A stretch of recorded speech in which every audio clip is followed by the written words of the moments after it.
So I started my career academically as an engineer. I can't believe it now. My first main job out of university was in a project management role, so I was designing and building power stations. In order to do these projects, we had to work with quite multidiscipline teams. So you had electrical engineers, civil engineers, programmers, and you had to get them to work together.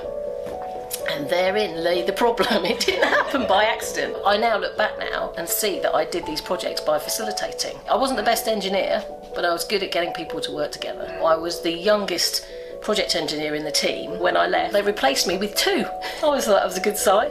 Really, the idea for Meeting Magic came because I was getting invited to facilitate more and more meetings. And so it was kind of a leap of faith that other organisations would have a similar need.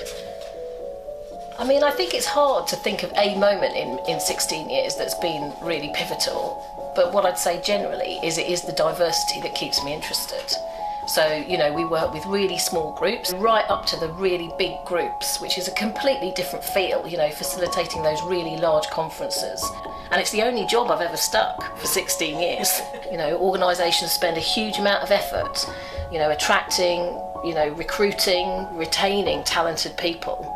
And then, what happens in meetings? People often walk out thinking, well, that was a waste of time, or I didn't get my voice heard, or my opinion didn't count. What I see is a move in the way businesses are working nowadays. More and more businesses are working globally. So I think the need for people to work really effectively together, both face-to-face and virtually, is probably more important than ever before.